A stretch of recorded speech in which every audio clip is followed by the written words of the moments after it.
Ang nakikita po ninyo ngayon ay ang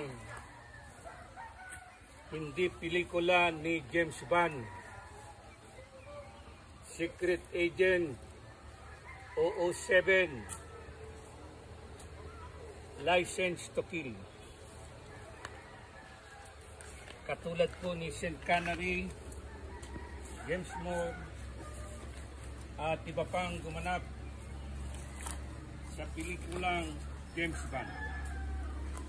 Sa pelikula po ni James Bond ay ipinakikita niya ang skills niya sa tinatawag na ice skating gamit ang dalawang tungkod na bakal.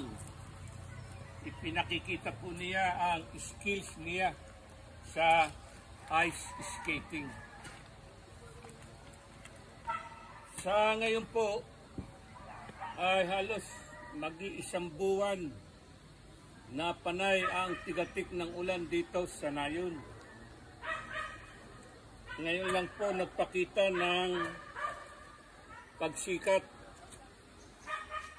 Subalit, higit pong mapanganib ang bumaba ngayon sa matarik na ito. Kagagaling ko pa lang po, katatapos ko pa pong magtanim ng giganting gabi. Madudulas talaga, madulas. Mga kalamansi. At gamit ko po ang tungkod nito. Kailangan po may tungkod para proteksyon, hindi ka madulas. Dalawa po ang aking tungkod.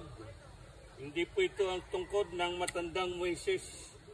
Tungkod po ito ni Strong Basti 08. At ang nakikita po ninyo ay ang bareta na ginamit ko po sa pagtatanim ng higanting gabi, kamuting kahoy, kalamansi, at iba pa.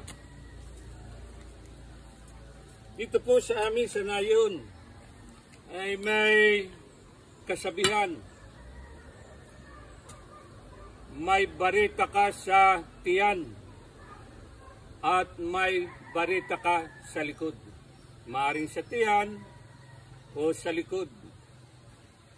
Kapag sinabihan ka po na may bareta ka sa likod o sa tiyan, ikaw ay isang taong tamad. Mabigat ang iyong katawan sa pagtatrabaho. Kaya gamitin po natin ang bareta. Tanggalin po natin ang bareta sa tiyan o sa likod. Gamitin po natin ang bareta sa pagtatanim. Dahil sa pagtatanim po, magbibigay ng magandang kabuhayan. Kapag yun pong ating mga tinanim ay nagbunga na, yan po, magbibigay sa atin ng magandang kabuhayan. Sabi nga po,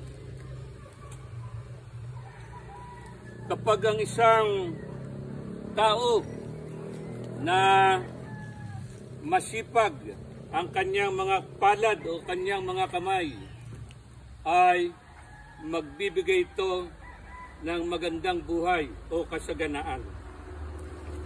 Kapag ang isang tao po madulas talaga ay may bareta sa tiyan, tamad ang kanyang mga palad, ayaw magtrabaho, mabigat ang katawan,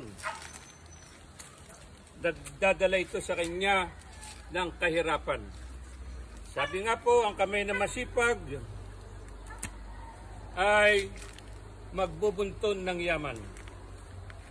At ang kamay na may katamaran, mabigat, ay magdadala sa kahirapan. Ito po ang tungkod ni Strong Basti 08 sa pagbaba. Napakahirap pong bumaba. Kinakailangan po mag-ingat At ito pong bareta ang ginagamit ko sa pagtatanim. Magtanim po tayo. Tanggalin po natin ang bareta sa tiyan o sa likod at gamitin sa pagtatanim ng iba't ibang uri ng halaman. Salamat! Salamat po sa araw na ito.